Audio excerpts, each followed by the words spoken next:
Okay. Got it. All right. I had sent it out to my other mentees as well to see if anybody wanted to join on. So glad to Okay. see you. Hey, Theo. Okay, well, we'll let you get situated. All right, Jocelyn. So, did you have a list of objections that we wanted to go over? Yes. Okay. Let's see. Let me go back to my notes. Hey, Theo. Hi. Oh, you're on mute. Yeah, you're on mute. Okay. There you go. How are you, sir? I'm doing well. How about y'all? Good. Good. How are you? I'm good this morning. Fantastic.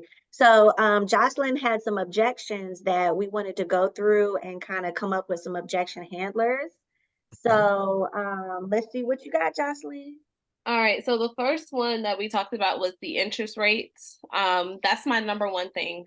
Like every time I talk to somebody about, are you interested in buying? And they say, mostly buyers, and they say, I want to wait till the interest rates go down. Like since day one that I started the real estate journey, that's the number one objection. Understood. Absolutely. Okay, so we got interest rates. What else we got? The cost, like just the cost of homes. They think that the cost of living, the homes are too high right now. I don't know what the thought process that homes will ever trend down is. Uh, I'm just they like, ain't. I've never seen a home really depreciate. Maybe there are some circumstances I just haven't had the experience in, but I've never seen like just the cost of homes trend downwards. Never. Mm-hmm. Okay. So that was one that I seen. And also another one is just they want to be financially ready to buy a house. Like it has nothing to do with necessarily the interest rates or the cost of a home, but it could be just their job situation. They want to wait until they're making more money, or not necessarily make more money, but save more money. They want to be what they say financially prepared to purchase a home. Um, Mm-hmm. and I have had conversations with, okay, well, I don't think that you're so far out of reach with purchasing a home. Maybe it's what you think that you are. And, just kind of give them different options as far as programs and things that may be out there. Because I think some people have like this mentality of I have to have 20% to be able to buy a house. And I'm like, no, you don't. Mm-hmm. I bought 2 homes and I have yet to put down 20%. So it's just like, so those are the top three that I have actually. Okay. Um, Okay. on the buyer side. Mm-hmm. Um, and to be honest with you, I've kind of targeted buyers. I haven't really targeted the seller field yet. So um, I didn't list out any objections for sellers that I've come into contact with because I haven't. Okay. Um, but yes. So that's kind of what I have for now. Those are the top three. Those are the main three that I have run-ins with each time. Okay. Good. Okay, those are some good ones. Those are the main ones. And to be honest, with buyers and or sellers or whoever you're talking to, it's only literally maybe a handful of objections that will come up. So it's not like you have to learn 1,000 different things. It's only like really a handful that come up for each different type of client. And those that you gave are typically the ones that you will hear for buyers most of the time. Interest rate, price is too high, I'm not ready, I gotta save money, whatever, whatever. Okay. And then Theo, did you have any objections that you would want us to cover that you didn't hear yet? Those are my main ones too. People are talking about the interest rates Right. are too high, and the, the cost of the houses. And on the seller side, they will talk about the commission. Mm. The commission is too high, or Hmm. they could save by selling it themselves, or they want to wait until things are better. Got you. Okay. Okay. Wait till things are better. Okay. I'm gonna add that in. And I got one of my teammates on. Hey, Aaron. We're going over objection handlers. So this is what we got so far. For buyer side, we got interest rates, home price is too high, and then they want to be financially ready situation. For seller, we got commission. We could save the money, sell it on our own. Is there any that you want me to touch on that we haven't heard yet?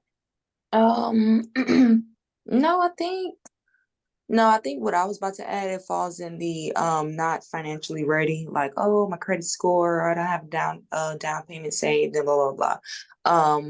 So, and then the one biggest thing is, the market is not the right time to move right now because of the market. So yeah, those are my biggest two things. The market. Okay, gotcha. Okay, I'm writing all this down. All right, these are all great ones. So I am recording this so that you guys could get a copy of this, just in case you can't write as fast as I'm about to talk. But these are really, really good ones. I want to kind of go back to what you said, Jocelyn, about you've kind of targeted buyers, haven't really focused on sellers. I just want to throw this out there. When you focus on sellers, you can sell more houses.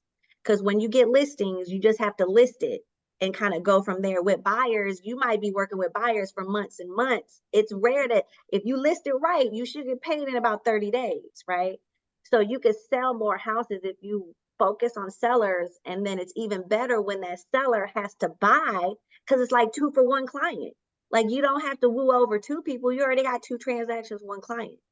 So part of the training and coaching is we're going to help you focus on sellers, because it seems like the scarier thing, but once you figure it out, it's like, this is easy. So selling houses will help you sell more. Okay, let's put that to the side, because right now we got these buyers to work with. So let's talk about interest rates. So when you have a buyer that's saying, okay, I want to buy a house, but the interest rates, I'm waiting for the rates to drop. Okay. Anytime I'm having a consultation or conversation with somebody, I'm going to ask you 2, 3, 4 more questions before I acknowledge what you're talking about. Because, for example, who wants to role play with me? You got to be the buyer and your issue is interest rate. Who wants to be my buyer? I don't mind. Or Okay. you can go ahead. It doesn't matter, Theo. No, go Jocelyn. Okay. All right. Okay. So Jocelyn, I understand that, you want to buy a house and, you're kind of hesitating because of the interest rates. You said the interest rates were too high, right? Yes. Okay. Now, what interest rate were you looking for? Lower than what it is now. Okay. What do you think the interest rate is right now? From what I've seen, they've been about 7, 8. 7-8% is what you're seeing? Mm-hmm. Okay. What interest rate would you like it to be at, to where you'll be like, okay, I'm comfortable at buying? I'd probably be comfortable with something that was like 6 or less. 6 or less. Okay. 6 or less. Pause. Do you see how I asked her like 4 questions before because she's just saying what she's heard. But in my mind, when you talk about lower interest rates, I hope you're not talking about when they were 3%. I know you're not talking about that. Right. Right. So now that I've asked enough questions, I know in her mind, she wants to be at 6 or better, right? Currently, rates are closer to the 6. They ain't 7 and 8. They're closer to this in the 6s, depending on your credit, right? So now I know really you want to be around a 6% interest rate. Okay. All right. Now we're going to jump back into the role play. Okay, Jocelyn. So what you're saying is you want to be around maybe a 6 or under interest rate, right? Yes. Okay, awesome. Now, what's important about you getting to that 6 or under interest rate? I just want the best interest rate that I know will work for me month to month. Like, I don't want to have a payment that I'm not comfortable with and I can't afford. Understood. Okay, so what you're saying is you want to have a 6 or under rate so that your monthly payment ain't crazy every month. Exactly. Okay, great. Now, what kind of monthly payment did you want to be at? Where do you feel comfortable there? Monthly payment. Well, I do live by myself, so I think that I'd be comfortable with something that was under $2,000 a month. Okay, so under 2,000. So So you want to be around $2,000 a month or less, Yes. Mm-hmm. And that would be comfortable for you for your monthly budget for a house. Yes. Okay, great. Pause, role play. How many times has Jocelyn said yes in our conversation? Several. Mm-hmm. Several. Yeah. I'm doing this on purpose because if you get people in a series of yes, yes, yes, yes, yes, it's going to be hard for her to say no later, right? I'm purposely asking you questions that I know you're going to say yes to because I'm just repeating what you're saying to me. Mm-hmm. So what I'm hearing you say is you want to be at a $2,000 payment a month or less, right? And you know what you're going to say? Yes. I know you're going to say yes. You just said it. Right. But what I'm doing is I'm acknowledging that I'm listening to you. And I let me throw this out there. Always have a pen and paper ready to take notes. Because what happens to a lot of people in this conversation is if you're not taking notes, you're not going to remember enough of this conversation to be able to effectively give enough information for them to make the right decisions, right? You have to write this stuff down. You just have to. I know where she started for rate, where she want to be, that she lives by herself, that she wants to be around 2,000 or under. All this information I'm gathering helps me re-say the same thing to her for her to say yes, right? Okay. So Jocelyn, what I'm hearing you say is that just to recap, you want to be at a 6 or under interest rate, will get you in that $2,000 a month payment. So did you have a time frame that you like to be in your new house?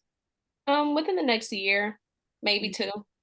Next year or 2. Okay. What's I can save important some more about? money.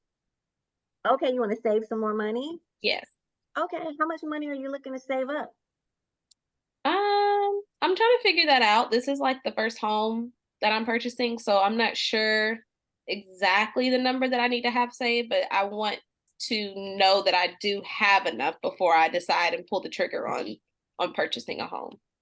Exactly. It's really important to know because this is probably going to be the largest financial transaction you're going to do in your lifetime is buying and selling homes. So you really want to make sure that you're clear on what we're doing. And so that's fantastic. And that's what I'm here for. Side note, I'm going to insert my valuable why we need to work together. That's what I'm here for, Jocelyn, is to help you get through this process. And as a first-time home buyer, it's fantastic because right now they have all these first-time home buyer programs out there to help buyers get into homes. We have lenders that are giving $12,000 to $15,000 towards home buying purchases for first-time home buyers. Have you heard about any of those programs? Not yet. I haven't really looked into them. Okay, cool. Well, what I'll do is I'll get you connected with our lender partner and they can actually go through what it takes to get, that money from those programs because like you said, you want to know how much you need to have total in order to purchase the home. So what the lender is going to do is say, hey, if you want to stay at a $2,000 a month payment, you could afford approximately this much house price, right? This much house price is going to require this much down payment. And so that way you'll know how much down payment, how much closing costs you need, and how much grant money you could get, right? Mm-hmm. So that way you'll know exactly how much you need to have in hand. And that's something that's important to you, right? Yes, very important. I do not want to be house poor. Exactly.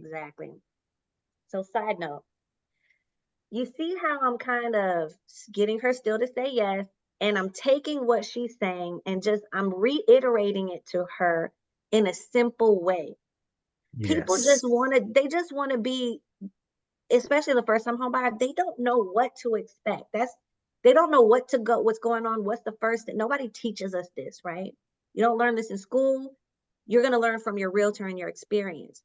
So I want to make Jocelyn feel comfortable that I'm the person to trust to get you through this process, right? Okay.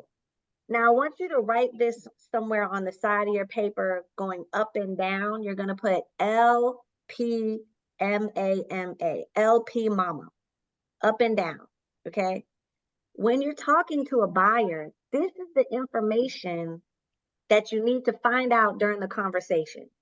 Now, it may not be in exactly that way, but overall, you need to figure out this information, okay? So I'm gonna break down the LP Mama for you. All right, so the L is gonna be location. So I'm gonna ask Jocelyn, well, what area do you wanna be in? What area do you work in? What's, where do you wanna be? Because sometimes you'll come across people who are like, well, I don't know. Well, where do you work? Well, I work from home. Well, where do you hang out? Oh, I love hanging out on the Beltline. Okay, well, we need to put you in Atlanta, not Snellville, right? So L is location. P is going to be price. Now, when I say price, I'm not saying the price of the house. I'm saying the monthly payment. You see how I asked Jocelyn, where do you feel comfortable? Because interest rate is not her issue. She's just using that as a thing to say, but it's not her issue, right? So price, where do you want to be per month? Then the M is motivation. And so I'm going to find out from Jocelyn, why do you even want to buy a house? And I want to stay on motivation real quick. Well, let me give you the other ones. We're going to come back to motivation. The next one is agent. Are they working with somebody? Now, I don't ask people, do you have an agent? I don't need you to lie to me, okay? I'm going to ask you how long you've been looking and have you seen any houses in person? If they say they've been seeing houses in person, how did you get in? Most likely you had to have a realtor let you in, right? So if they're like, oh yeah, we've been looking, we go to open houses on the weekends. Well, then that lets me know they probably don't have a realtor. But if they're like, oh yeah, we've been looking at houses, my cousin's a realtor, that's where the, oh, I do got a realtor comes out. Now, if they got a realtor, I'm going to say, have you signed a buyer brokerage agreement with them? Have you signed any paperwork with them? If they say yes, I'm going to say, hey, listen, I don't like to step on anyone's toes. You're already kind of in a relationship. Y'all go together. So I don't want to step on any toes. Now, however, if for some reason you don't want to be in that relationship and y'all break up, call me. Okay, I'll be the rebound. Call me. Okay. But if they don't have not signed any paperwork, I'm going to just move right along. Okay, you have not? Okay, no problem. The next one is mortgage. Now, sometimes you might run across investors who are like, oh, I'm paying cash, or I got hard money, or something like that. So the next M is going to be like mortgage. Have you talked to anybody about financing? So I know where you want to be price-wise, but have you talked to anybody about financing or what your options are? If they say first-time home buyer, I'm immediately going to start telling you you could get 12 to 15,000, because those are the two programs right now that are giving the most money. So you have to have lender partners, because not everybody does this. Some of the lenders have 6,500. Some of them have different ones. So I'll give you the lender partner who has the 12,000 and the 15,000, so you can build that relationship with that lender, and he'll make some marketing stuff for you, flyers, whatever you need. Okay, the last A is appointment. We're going to set an appointment. Don't end this conversation without setting another appointment to get together, whether it's showing a home, talking to the lender, or just meeting up face to face. This is where you're going to lose the people that are going to ghost you, because you didn't set another expectation of we going to talk again, right? Okay, so that's LP Mama. So out of LP Mama, I got price, 2,000. I got kind of like, I didn't get an area yet. I didn't get to a big why. She hasn't talked to a lender yet, right? So Jocelyn, tell me why you're looking to buy a home. Because I'm tired of renting. I know that's right. So you tired of giving your money away? I'm tired of renting. And I do want a bigger space. Like I said, it is just me, but I think it's time for me to make that transition into being a homeowner. Okay. Just kind of uncertain, like I said, about a time frame, but my readiness mentally, I'm kind of ready to at least start the process and figuring out exactly what needs to happen after step one of making the decision to buy a home. Exactly. Mhm. Exactly. Okay, good. Well, step one is making that decision. Step two is talk to me, and we'll do all the other steps together. Okay, I'll be right there holding your hand. So, so what I'm hearing you say is you're tired of renting and you would like a little bit more space. Now, what's important about having some more space, or what's important about not renting anymore? Having more space. I think that I've just kind of outgrown the 1-bedroom apartments. I've been renting for going on five or 6 years now. And I'm definitely on social media. I see all the benefits of home ownership, and I do eventually want to be married and have a family. And I don't think that I'm gonna be able to do that here. And with my current relationship, it looks like we're taking those steps to kind of get there. So yeah, I do think that it's time for, us to kind of, or me to start that process. Awesome, awesome. Okay, so you want more space because you're ready to kind of go on those next steps of life and build Right. your relationship and family and have this family home and really, you know, start getting the benefits of home ownership. Because with home ownership, especially if you've been renting a house or something, you've been paying somebody else's into their savings. You're paying into their equity. So being able to have the benefits of home ownership as a homeowner and an investor, because even if you live in your own home, you're investing in it, right? So I bought the house that I'm living in 2018 for 225.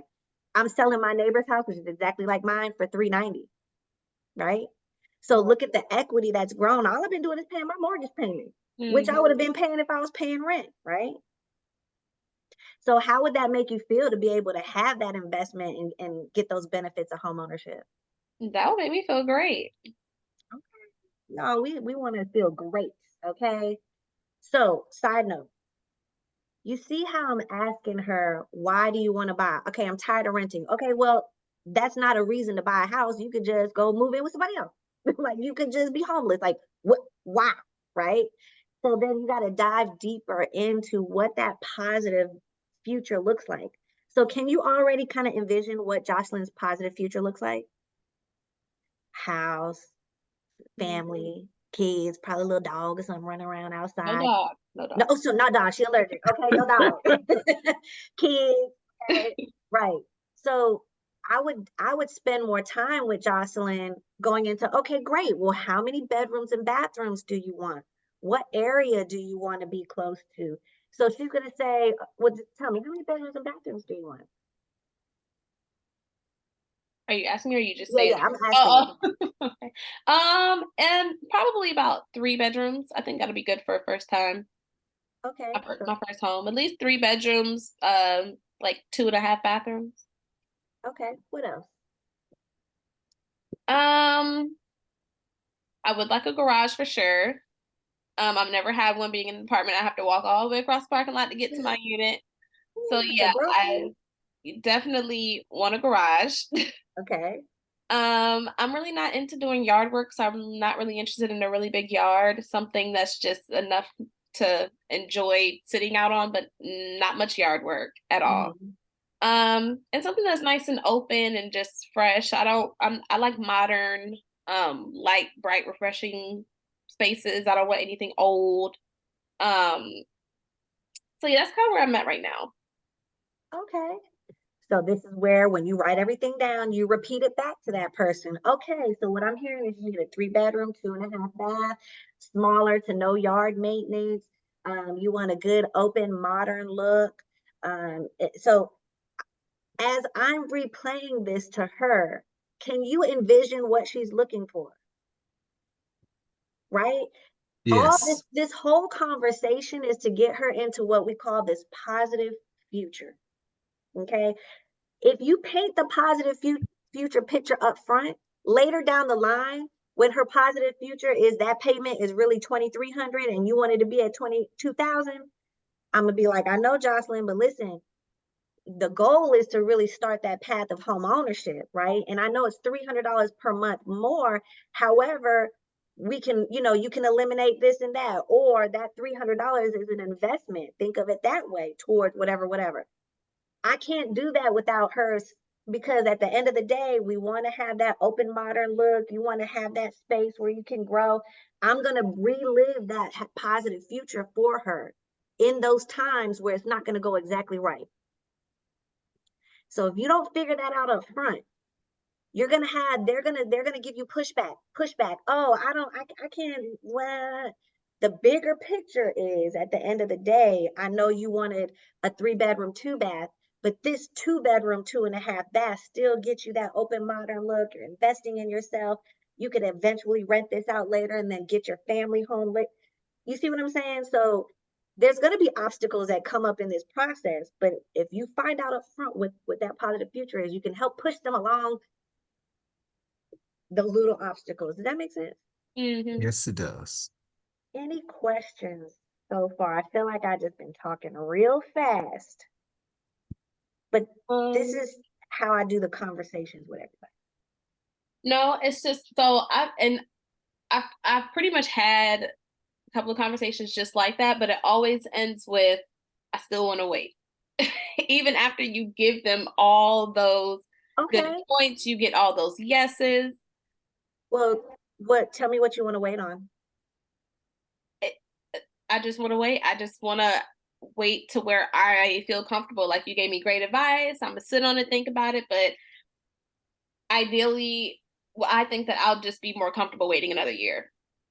Okay, what's gonna happen in another year that's gonna make you more comfortable?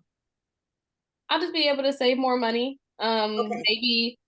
Maybe, and then I have to wait till my lease is up. I'm want to be able to save more money. I know you say interest rates are at this point, but maybe if I wait a little longer, I'll see if since they're trending down, wait if they trend down a little more. That's kind of where I end up because it's like, yeah, you gave me great stuff, but I'm still gonna wait. Understood. So what we just found out is we didn't give her enough information yet, right? So what I'm hearing you say, Jocelyn, is that you kind of want to wait till your lease is up. You got about another year left on your lease. Do you have a copy of your lease? Yeah, I'm sure I can find it. Well, so let's take a look at it because on typical rental leases, they require 60 days notice and 1 month to break the lease, like a fee, right? 1 month's Yeah. rent to fee to break the lease. Mm-hmm. Well, the great thing about home ownership is, let's say, for example, you put in your 60-day notice, it's March and it's up in April. We close on a house in April, right? You move in the house in April. Your first mortgage payment is in June. So you're going to skip May. You're going to be in your house in April. You're not going to pay a mortgage. You're going to skip May and you're going to pay a mortgage in June. That's your first mortgage payment that's due. So you're not going to pay rent and mortgage in the same month. So that 1 month fee of rent that you'll have to pay, think of that as May's rent. Right. You know what I'm saying? But you're going to be in your house in April, right? So you could actually break your lease in most cases, and I can look at the lease with you to kind of figure that out. In most cases, you could break your lease and get into a home and not have to pay rent and mortgage in the same month. Because I know that could be a factor in that, and what it costs to break the lease, and then also what it costs to buy a house. So to me, it sounds like what we really need to focus on is exactly how many dollars do we need to have to make this happen? Because the next thing that you said was you want to save more money, but we still have not identified how much money you actually need, right? So why don't we do this, Jocelyn? Let's set up another Zoom and I'll have my lender jump on. And what we'll do is we'll break down how much house you can buy to stay in $2,000 a month. That house number will let us know how much down payment and closing costs you'll need. And then that will let us know how much of that grant money that you could use so that you know exactly what that difference is. So let me just give you an example, right? Give people numbers because it sounds good what I said, but don't nobody care about that, okay? So let's start with 300,000 because that's about average. $300,000 house. As a first-time home buyer, you're probably going to go with an FHA mortgage, right? FHA mortgage is 3.5% down payment. So we'll do 300 times 3.5%. That's 10,500. So for down payment, you need about 10,500. When you're going to buy a house, you got down payment and you got closing costs and prepaids. Closing costs and prepaids are roughly about, let's call it 3.5%, 4%. So altogether, let's call it about 22,000. Let's say 25 just to be on the safe side, right? $25,000 you need to have saved. Well, right now, if you qualify for these grant programs, because grant programs and down payment assistance programs come and go. It's like a pool of money that they let you get into, and once it's gone, it's gone. So right now, If you're firefighter, teacher, police, healthcare, military, you can get up to 15,000. So out of the 25,000, you can get 15, right? Or if you're not in those healthcare fields, medical, police, whatever, you can get about 12,000, right? So you roughly need to save up about 10 to 12,000. Now, this is just guesstimating, right? The lender will let you know specifically if you qualify for the programs and how much you can get. But how much money do you have saved up? Right now, probably a little less than half of what you just mentioned I'll need. Okay, so a little bit less than half. Then what we need to do is get on the phone with the lender and break down the numbers all the way. Because maybe you might want to be at 250 instead of 300. So that'll change the numbers a little bit. Okay. So let's get with the lender and really solidify the numbers so that way you know how much you need to save. Because if you got tax return coming up, don't go on no girl trip. Mhm.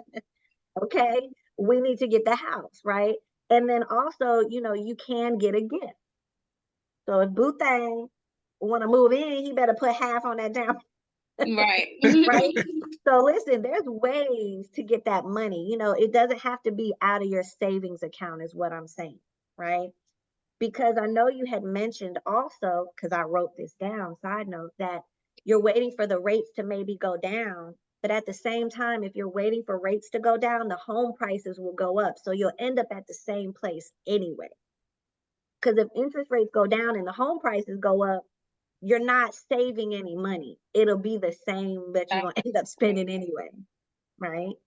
And the time that you wait for the home price to go up, that's the equity you just missed out on. So if home prices go up year over year, just so you know, side note, 4 to 5% is annual appreciation. So if the house goes up in value another $20,000 year over year, that could have been your 20,000 of equity, but you waited, right? And side note, did you know you can use some of that grant money to buy your interest rate down? So you don't have to go with whatever rate is just out there. We can negotiate that. We can get money from the seller to help cover some of this, right? So there's ways to get what it is you want, which is ultimately having that more space so that you can grow. So I'm about to rehash that whole positive future picture with her. That modern open space, the minimal yard work, but yet you're building into blah, blah, blah, blah. If you don't find out blah, blah, blah, blah, you can't bring it back. Because I'm going to bring it back. I'm going to bring it back and I'm going to bring it back to get her back motivated. Because honestly, why you want to buy a house is a good reason. Why you want to wait is not. Right? We just have to let them know how to figure that out. Now, if you want to wait, that's okay too. When you're ready to buy next year, don't be hollering at me. I should have bought last year when I told you to buy last year. Because I also have those clients who think they still know better. Cool. Don't you come up talking about this house was $50,000 cheaper last year. It was. It was. Okay, thoughts, questions, feelings. What are y'all thinking? I think that was great. Yeah, I think that you kind of were able to I don't really know the word for it, but you kind of came at every question, like, to me, appropriately, the best way that it could have been answered in a positive way. Keep Yeah. it positive. Don't put fear in people. Don't be like, oh, well, you gotta have it. No, man, I've seen people get in houses with minimal amounts of money. They've gotten tons of grants, first-time home buyer programs. There's all kind of ways to get into houses, especially new construction. They giving away money. They're giving away 4-point-something interest rates because they're buying it down for them. You know what I'm saying? So Yeah. if their why is big enough, I can help them, because the other objections that we had was the home prices are too high. We talked about that already. Yeah. Home prices come with a higher payment. They're not going to go down because appreciation happens 4 to 5% per year, right?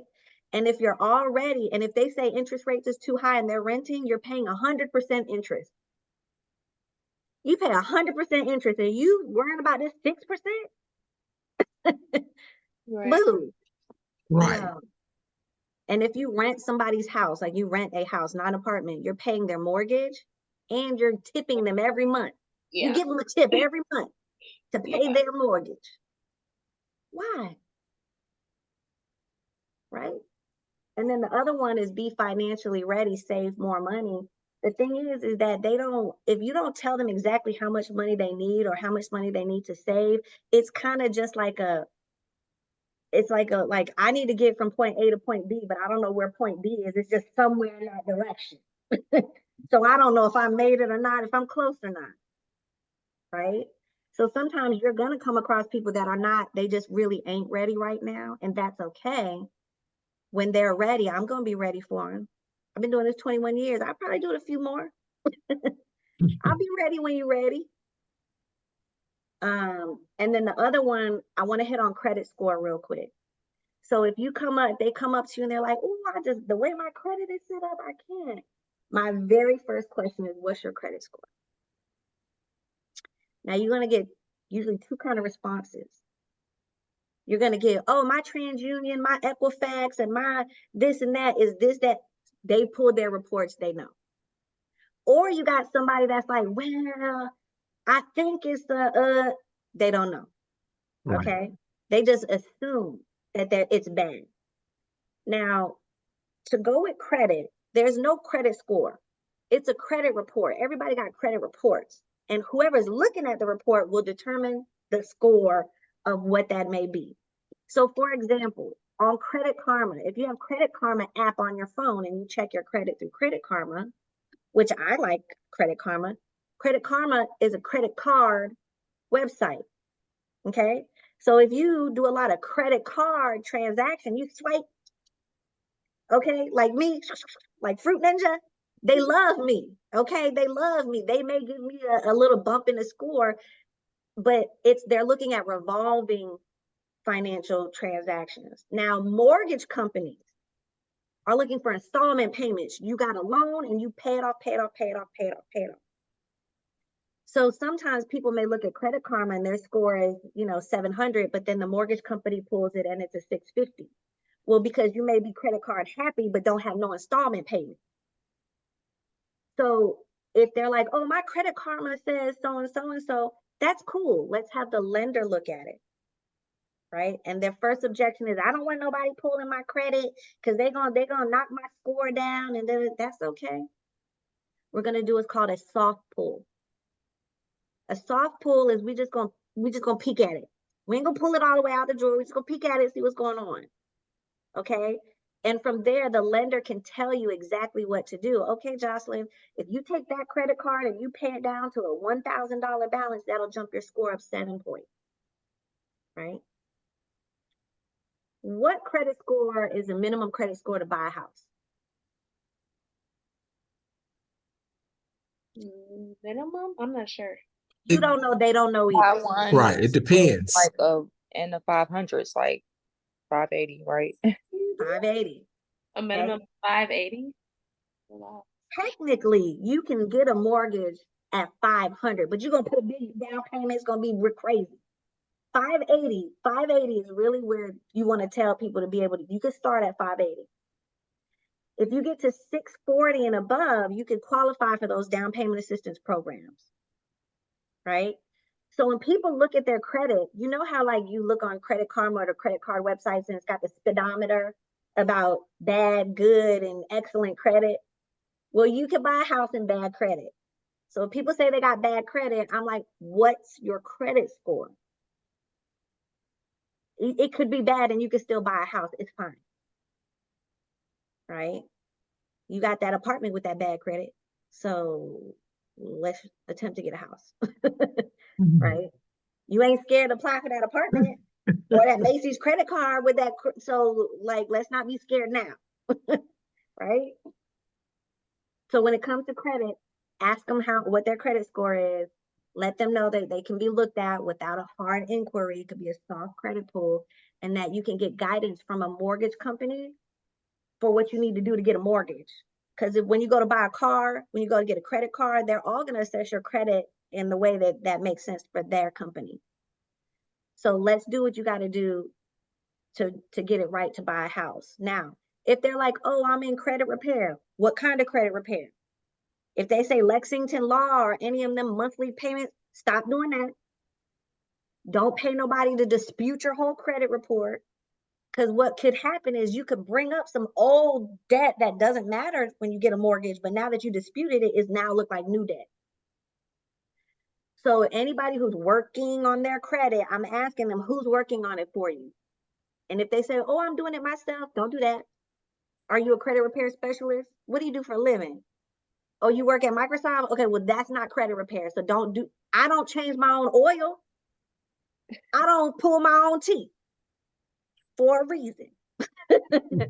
Okay, so don't you do credit repair, and that's not what you do, because you could very well pull the wrong tooth or mess up your whole credit, right? So you got to find the fear, pull it out, and address it. So I think that kind of covers almost all of the things that we wrote down for buyer signs. What do y'all think? Thoughts, questions, feelings? No, it was very, very good. And you are knowledgeable. So we have to be knowledgeable of the issues so that we can address those things that they're talking about. It's very good. And I like the uh repeating what they said and putting that into a question. It's very good because what I'll do sometimes is, okay, they don't want to buy, let me go on to the next person. And I probably have lost a, a lot of sales because I did not go in depth. So very good. Awesome. Yeah, definitely. That's what that's why that LP mama, that consultation is so important. Once you master that LP mama and then that big why under that motivation, that will open it up. And then you can determine, okay, is this person a right now buyer, an A buyer? Is this 3 to 6 months, or is this 6 to 9 months? And then you can determine from there who's your priority that you need to follow up with. Instead of everybody just you just kick them all out the bucket. Like, oh, you don't want to buy now? Watch out. You don't want to buy now? Get out of here. So yeah, build up your pipeline so you can put people in the right places so you know how often to follow up, and that way you can predict your business. I know that I'll have business under contract in the next month, 2 months, 3 months, 6 months, because they're in my pipeline. So that's what you got to do. Your job as a realtor is meet people, figure out where do they go in the pipeline, or do they just go in the database? Everybody goes in the database, but then you also got your pipeline, which is, this is where my money's going to come from. So just think of your database as a whole. 5 to 7% of everybody in there is about to do a deal in the next 6 months, with or without you. So your job is to build that database and figure out out of these people who's ready right now, put them in my pipeline. That's who I'll be writing contracts with while I'm still adding people to the pipeline and the database and figuring out where they go. You have to spin a lot of plates as a realtor. Questions, thoughts, feelings? Okay, so we're kind of running low on time. However, what I'll do for a seller on the commission about saving it themselves, it really depends on who you're talking to, because that sounds like a for sale by owner conversation. I want to save the commission because I'll save money if I sell it myself. That's more like a for sale by owner conversation. And the thing about for sale by owners is that put yourself in the position of a for sale by owner. This is a personality of, I think I can do this on my own. This is not a personality of, oh, I don't want to make a mistake. They don't care. They're a high D. I can do this on my own. I don't need your help, right? What they don't understand is what they're trying to do is sell their house to a buyer. But for sale by owners, like if you wanted to, I'm a buyer and I want to buy a house. I don't have an agent, right? So I just go online and I go on Zillow and I see a house and it's 123 Main Street. The button right next to it is set an appointment, talk to an agent or whatever. That button is going to go to a realtor. So, but as a for sale by owner, when I list my house out there and somebody sees it, they're not going to scroll all the way down to find property owner number. They're going to click set an appointment with whoever that agent is. Me as an agent, where do we go to look for houses for a buyer that wants to buy? Where do we search? MLS. We search MLS, right? Why? Because our commission is on there and we know we're going to get paid. So I'm going to take that approved buyer and I'm going to go on MLS. I'm going to find a bunch of homes for them to look at and I'm going to take them somewhere else. So for sale by owners, they think they're getting buyer traffic, but they're only getting calls from realtors like us who are calling you like, so looks like you have your house for sale. Is it still available? Do you have any offers? They're going to say, I just get agents call me all the time. It's just agents calling my phone because you listed your house for agents to call you, not for buyers. So if for sale by owners, well, I want to sell it on my own to save the commission. My thing is when you pull up NAR statistics, National Association of Realtors, I think it's like 15% of homes are sold for sale by owner. So for sale by owner, you're missing out on 85% of the buyers out there, okay? So when you want to sell something, if you got more people who want to buy it, that drives the price up, right? See how I'm going to get them to say yes, right? They're going to say, yes, it is. Yes, it is. Okay. The problem is you've only marketed your house to 15% of all the buyers that are out there looking right now because you're doing it for sale by owners. So at the end of the day, you may actually lose more than the commission amount because you only have one or two people to choose from versus like the one I just listed. I've just listed it day before yesterday. We've had 8 showing requests already. We're going to go above list price, right? So for sale by owner, let's do this. Give me 30 days. You've had your opportunity. You don't have a contract yet. You stick of these agents calling you, right? I can stop your phone from bothering you at work all day. Okay. I'm gonna stop all that and give me 30 days to do my marketing and to bring you offers and see if you like these. And I'm gonna break down the offer to what you'll walk away with. And if that number makes sense to you, we'll sign the deal. If it doesn't, and I can't get you what you want, I'll pick up my sign and go. There's no, no harm, no foul. You ain't got to pay me nothing. Right? So for sale by owners, what they want is a good deal. What they don't want to do is miss out. They feel like they're missing out. So you got to put that fear of you missing something. You're missing 85% of the buyers out here. Right? So I want y'all to look up DISC personality, DISC. I'm going to send y'all a picture once we get off that breaks down DISC. It breaks down personality types. You need to know who you're talking to. If you're talking to a high D personality and you're more of I like to talk slow and kind of use all my words and that they're going to hang up on you. You're not going to get that business. You got to match personality. So if you're a high D, I'm finna high D right there with you. If you're more of an I person and you want to chit chat and oh girl, yeah, and oh I love that, da, da, da, da, I'm gonna do that with you. You got to mirror and match who you're working with. So if you don't identify the different personality types, then it's going to be a hard time. For sale by owners are high D personalities. You got about 10 seconds on that phone to get what you want out, or they're going to hang up on you. So if you're not a high D personality, you got to put your high D shirt on and you got to talk fast. Right? I have an agent right now. Her name is Fran, and she's working for sale by owners. And we had to work on her script to get it out faster because they kept hanging up on her. She was like, I'm Fran Parker with EXP. By the time you done said all that, the D is like, you got to be like, hey, is 123 Main Street still available? Do you have any offers? Can I come look at it? Then you'll get the appointment. I don't say I'm a realtor. I don't say, unless you ask me, are you a realtor? Yeah, I am. I'll be in your neighborhood this weekend. Is Saturday or Sunday better to pop by and take a look? They either going to give me a say yes or they're going to give me another objection. Well, I ain't working with no realtors. Why is that? Well, I'm only paying a buyer agent commission. How much are you paying? I'm paying 3%. Okay, great. Is Saturday or Sunday good? Now, when I get to that house, I'm going to ask them, oh, just to recap, you said you're going to pay a buyer agent 3%?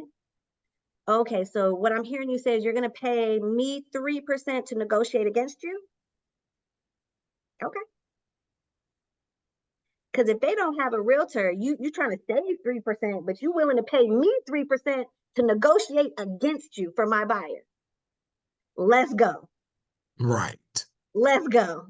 You can't, you know what I'm saying? Unless you negotiate for a living, you're finna pay. You're gonna get my buyer warranty. You finna get 10,000 in closing. You don't know what you finna agree to, because you don't have nobody negotiating on your behalf. Now, wouldn't you rather have somebody like me negotiating for you?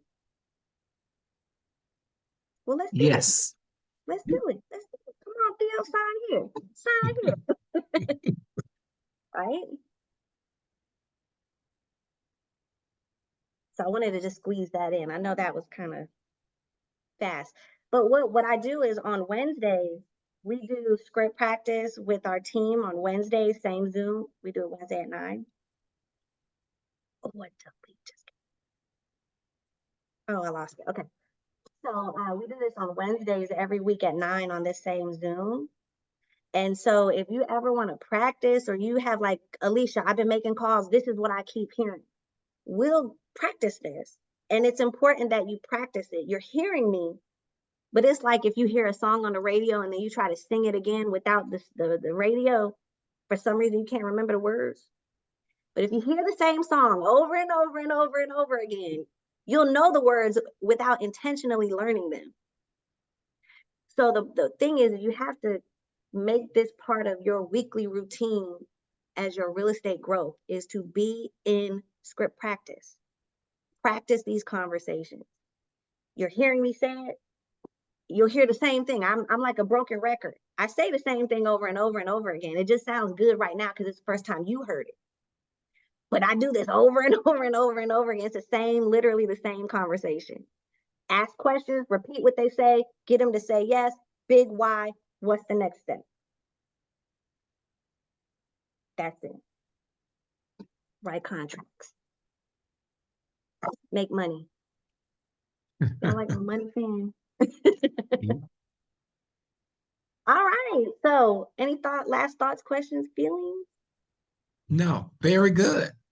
No, not for me. I think that your LP Mama layout is good to kind of start the conversation and get the answers we need. Awesome. And guys, nothing I'm saying is original. This is not any original thoughts from me. I've learned this throughout my years. I learned LP Mama from KW. So I've just accumulated over the years all this stuff, and my goal is to share it with you guys so that you can start implementing it and then be really successful in your business too. So I'm going to stop this recording so that I can have it for you guys. Okay.